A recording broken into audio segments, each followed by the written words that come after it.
Hey there, it's Kristen. And before we dive into today's episode, I have a tiny favor to ask.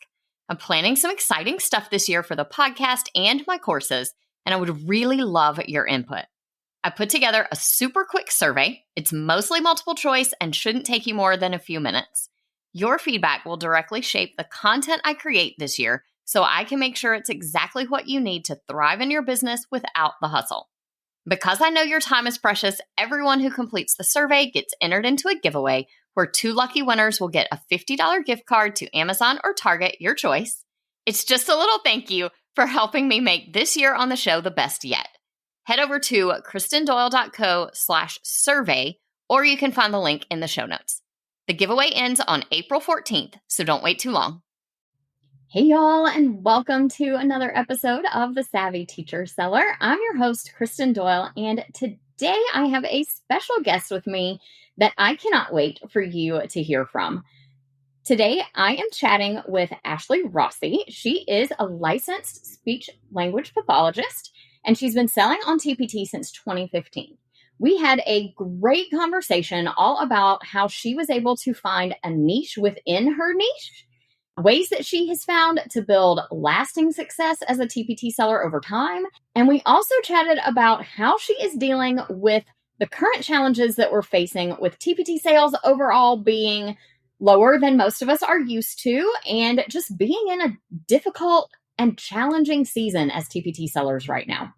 Whether you're in the SLP niche like Ashley is, or you're in a totally different market, it is a great conversation, and I cannot wait for you to listen in. So let's get right to it. Hey, TPT sellers, ready to see growth in your business? You're in the right place. Welcome to The Savvy Teacher Seller. I'm Kristen Doyle, and I'm here to give you no-fluff tools and strategies that will really make an impact on your sales. Let's get started, y'all. Hey, Ashley, thank you so much for being here today. It's good to be here. It's good to talk to you. You too. Well, let's dive straight in because I know we have a lot of things that we want to talk about on this episode. So tell us a little bit about how you got started creating resources for TPT and how you found your niche. So I am a speech pathologist, and I started, I think it was 2015, and I was just creating resources to use with my own students in my practice at school. And I just thought I would put them on this new platform, TPT. And I mean, I didn't even have social media before, when I started. So I wasn't, sharing stuff already. I mean, people started to respond to like the materials I would post, and I enjoyed the creation process. So I just kept putting more of the resources that I was already using with my own students on the platform. And, it was helping my students, my approach to how I would create them and use them. And so I felt like it was helping other SLPs too. In our like speech therapy world, we have all these like giant workbooks with different resources that you make copies and copies and copies of, but you're spending $50 on a workbook and then you're only using a small percentage of it. So I loved the fact that TPT offered a place that you could have very specific units for buyers. And so they could print off and use just that one aspect to meet the needs for their students. Yeah, I think that's something that really does help TPT stand out and be different from some of the other resources teachers have available, that we can find exactly what we need because it was created by someone who gets it, who knows what we need to work with different students for their different struggles that they have and the things that we're trying to help them with. Right. I think a lot of people, TPT has really changed and evolved over the years. And most of us who started back in 2015, 2016, we weren't necessarily using social media. But now I think a lot of the people are already naturally sharing on social media. Like they start on social media and then they're like, oh gosh, people are responding, so I'm going to post them to TPT. And so it was kind of a reverse process for me. I didn't even have an Instagram account when I went to that first conference. Well, I started in 2012. Yeah, I didn't have anything. I just threw some stuff on TPT and waited to see what would happen. It was interesting though, because, when people start responding and buying stuff, you're like, oh, okay, they really like this. So I'll make more, and I think you just build that relationship with your buyers. Yeah, absolutely. So when it comes to being in a really specific niche, it has its ups and downs, right? You are very focused in what you create. That narrows your audience a little bit. It does. It really does. And it can sometimes make it a little more difficult to stand out, especially in a niche like SLPs where there are a lot of other sellers. So what do you do that kind of makes you stand out? I think, having product lines that you're known for is helpful. And then also having, even in that already targeted SLP niche, you can even be even more specific in the areas that you cover. So there are some SLPs that sell on TPT that are really focused on apraxia or speech sound disorders. There's some that focus a lot on AAC, which is like a, alternative communication.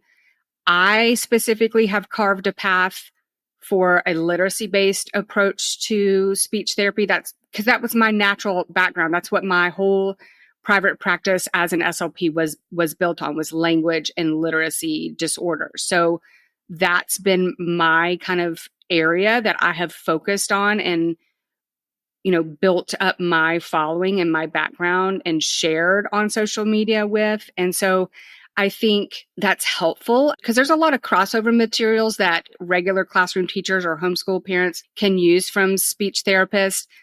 But I do think if you can carve out even a smaller niche within your niche, it can be helpful. Yeah, especially as you're getting started. And then, you might branch into some other smaller niches within your niche. Oh, sure. But especially as you're getting started, getting really focused, I think can definitely help. And I love that you just leaned into what you were already doing, the thing that you were already super passionate about. Right. I think that's what I was getting a lot of feedback from, a lot of questions on social media when I would share specific things. I think when you have experience and a knowledge set, people want more of it. Mm-hmm. Yeah. A lot of times I think people look for a specific niche and they're trying to force themselves into a niche they think will be profitable. I see that a lot. Yeah. But when you lean into the thing you're already just naturally drawn to and knowledgeable about, that just makes your products so much better for the teachers that are using them and easier for you to create because it's the thing that you're already passionate about. And I think that can be sometimes the curse of social media, is following and seeing what other people in your area are doing. And you're thinking, oh, well, I can do that too. Let me share about that one thing. And I mean, specifically for SLPs, I would say we have to rely so heavily on research and evidence-based practices that if that's not your natural, knowledge set, it's going to show in your resources. It's going to be evident in the products that people download. They're going to not get the depth that they're actually looking for, especially if you are doing a therapeutic approach in your therapy. If you're a therapist, you really need depth of materials. Yeah, absolutely. So you mentioned that niching down super specific to literacy-based speech therapy has been one of the things that really helped you build a devoted audience. And you do have a very strong audience of followers who really, know, like, and trust you. How did you grow that audience? Are there any, kind of unique strategies that you can share? Well, I will say some of it is by mistake, not mistake, but to a fault, because I think for a long time, I did focus on that follower count. And I really had to change my mindset into pouring into my audience, serving my audience, and, sharing only high quality stuff. And I think when buyers and even your followers on social media, know that they can trust you, then they're going to want to tune in more. They're going to respond more. They're going to message you more and trust you more. And I think if you can tap into that and just serve the audience that you do have, it will grow organically. I actually have 2 social media accounts because, sometimes I just do things impulsively, but don't we all? So my main account is, just Ashley Rossi, but I did start another account because I have such a huge passion for sharing books and how to use them in your therapy sessions that I was like, I can't just only share here. So I created a second account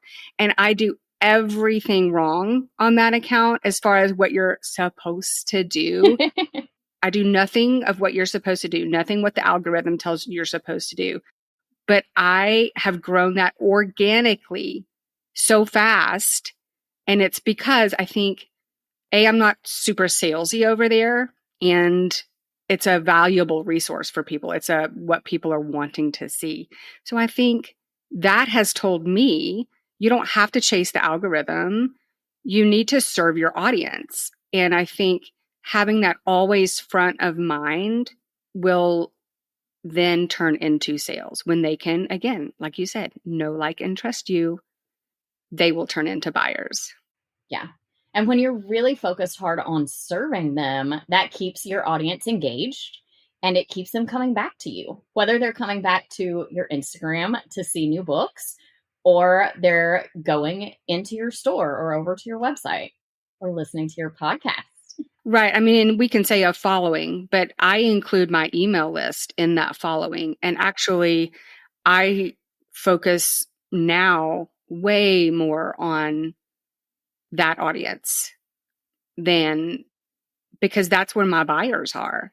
And I don't know about you, I have noticed a big shift. I used to get sales off of Instagram or Facebook. Oh, it's a huge shift. And it has shifted so much. Instagram and Facebook now are just where I increase awareness. Absolutely. This is for sharing, making sure people know I exist, providing some help. And data has told me that. It's using my data has told me that. Otherwise, I would still be spending an hour or two a day thinking of what content can I share, because I know I have to post today. I no longer think of Instagram that way. I no longer think of it that way. It's been good for my mental health, I will say. For sure.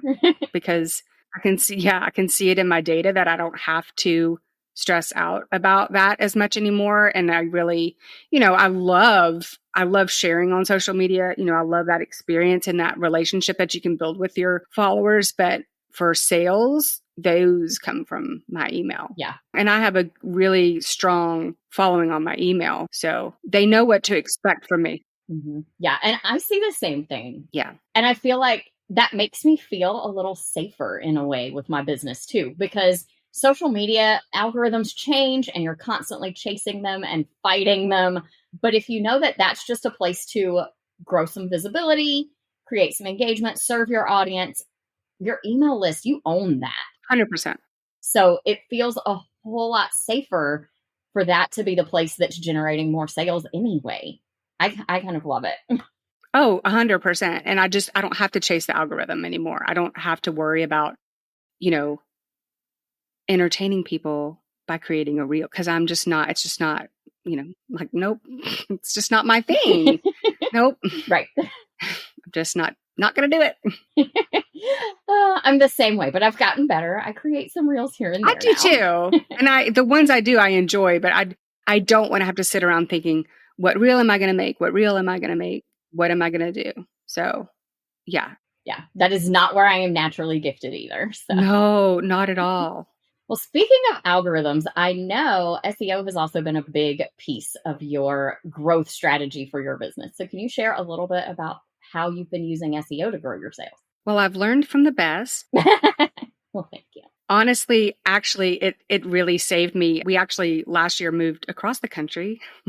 Mm-hmm. You had a big year. Yeah. Yes. I mean, so just even listing a house, selling a house, moving into a new house, and all of that change, I wasn't able to focus as much on actively the daily work. And so I was able to, because of the work I had put in before with like your SEO courses and really focusing on that, I was able to sit back and relax a little bit and not be so stressed of, oh, I haven't worked in 7 days and things are still chugging along. It's because I had put in that foundation. And I will say, I'm not as good at SEO on my website, but I feel very confident on my SEO approach on TPT.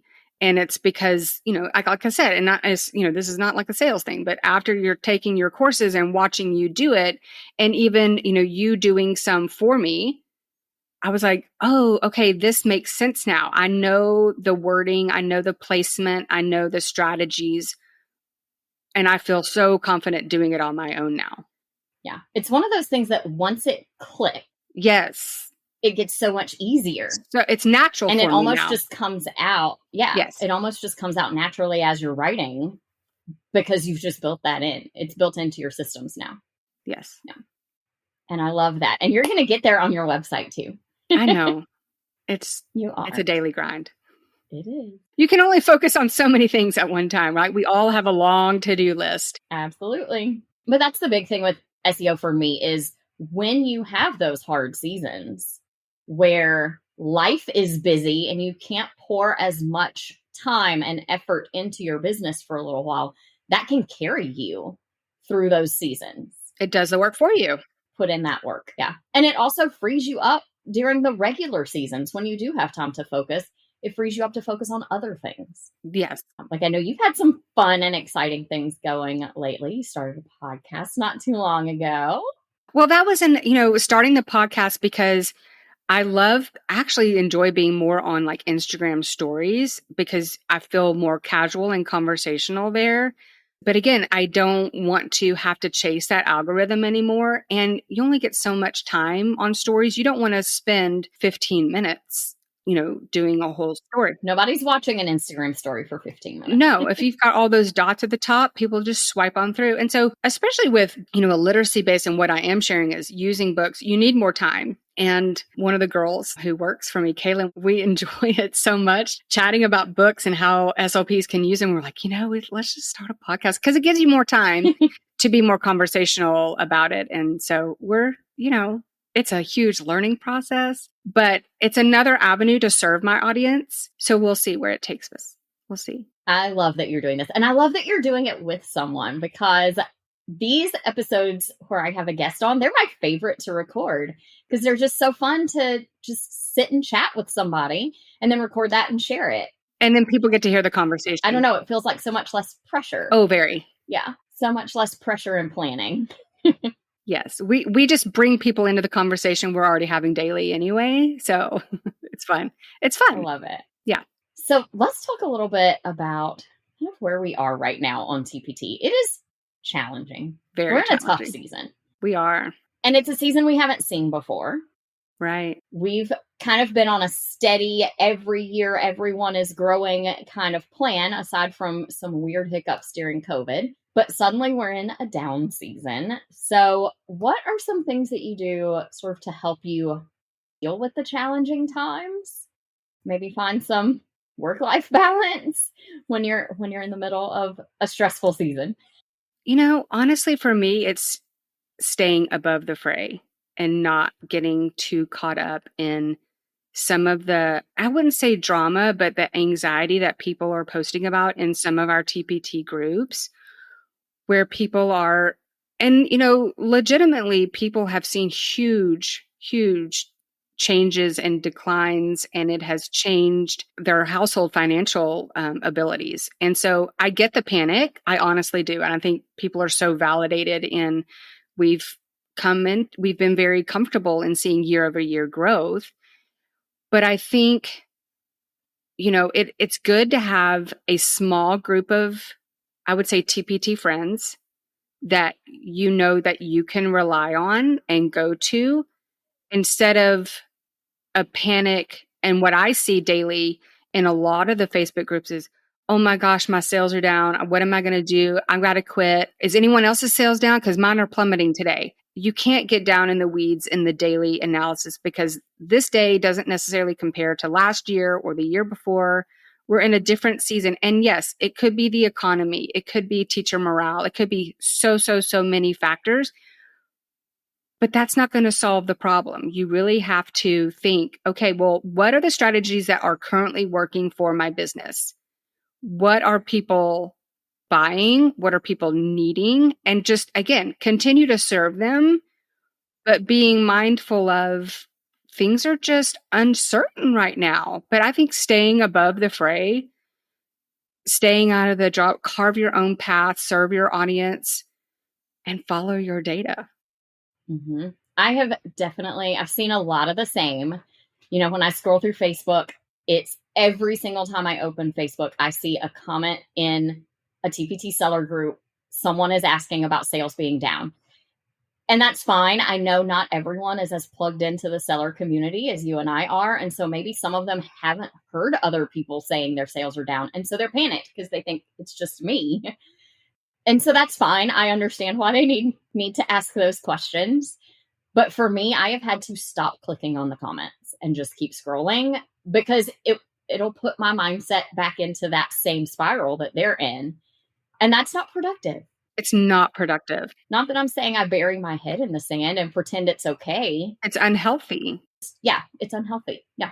It's a business. If you look at it as a business, and I do have a background, I had to run my own private practice. So I did, already had some kind of a business mindset. And I think even whatever business you're running, you have to, follow your data, not get too concentrated in the drama and other things that are going on, and stay really focused on your business. And focus on what is working and do more of that.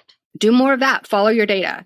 I rely so heavily on my data to make decisions. And even when I have like a plan or an agenda for what I'm going to currently like share or work on, or a product I'm going to make, I'm still using that data to make those decisions, because it is changing so frequently. Even like if you're having a sale, are you promoting higher priced items or lower? What are your buyers buying? Are they buying more smaller dollar resources, and maybe that's all your buyers can do right now? Then I would be promoting and sharing more of those.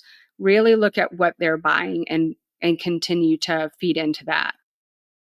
Absolutely. And I think that's a big shift right now. A lot of our buyers are shifting away from buying big bundles and higher price things to buying lower price things.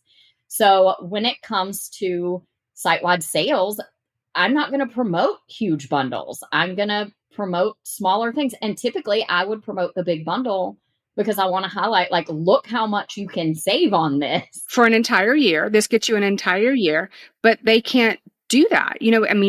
Even if you think about people in their daily lives right now, they may not be able to buy, those bigger dollar items that they typically would.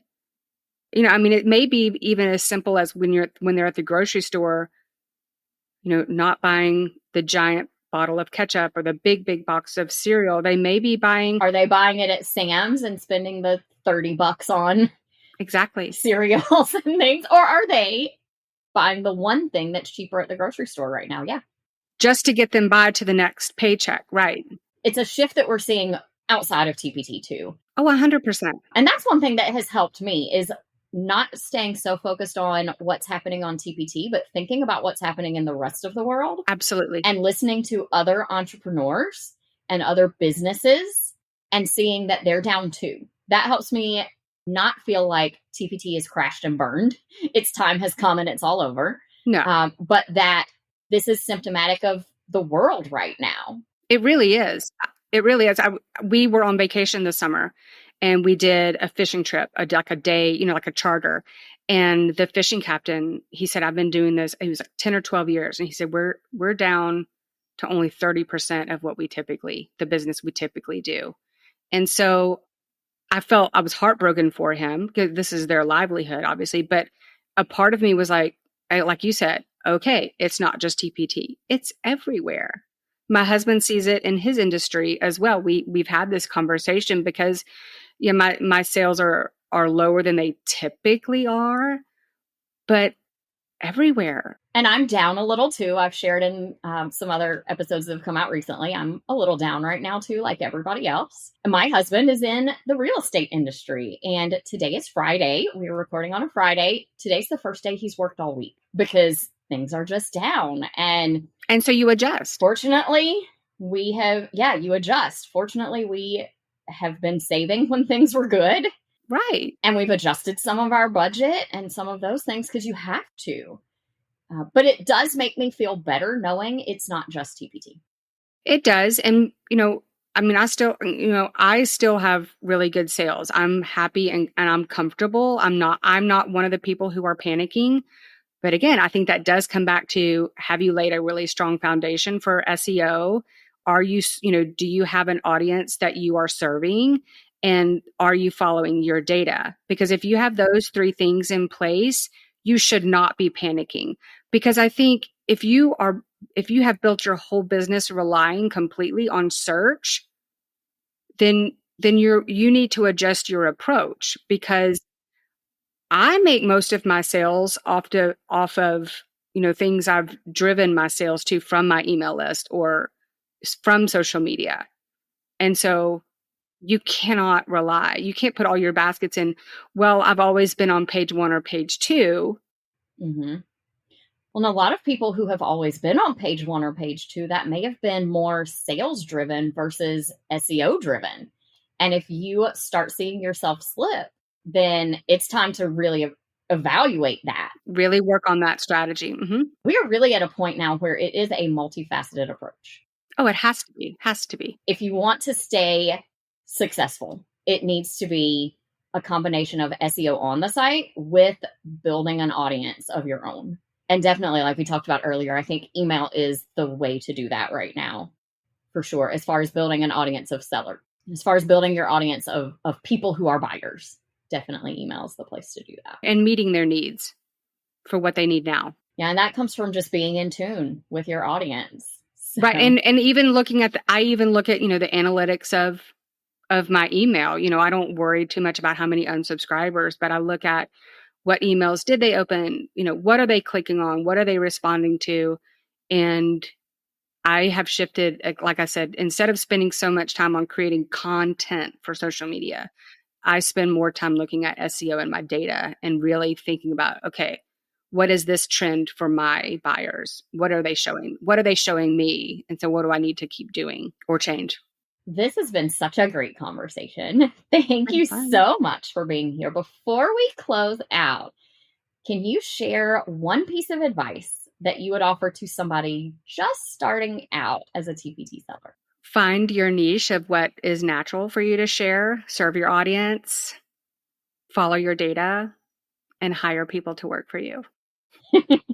I love that. Don't be afraid to hire people. Do not. Oh my gosh, it is life-changing. Mm-hmm. It was, and I waited too long to do that. But once I did, the light bulb just went off. You get that money back so quickly, and just, you get your life back and peace of mind. Mm-hmm. I no longer have to work in the afternoons. We were all, on our laptops in front of the TV after dinner, and I don't have to do that anymore. And I don't work weekends anymore, and I'm much more present with my family. So definitely having people help you with even small time. Yeah.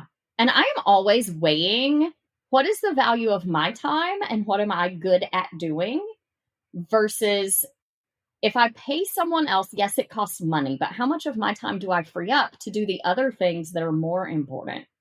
The things that I need to do to move the needle in my business. Yes. Because I can hire anyone to edit resources. Oh, for sure.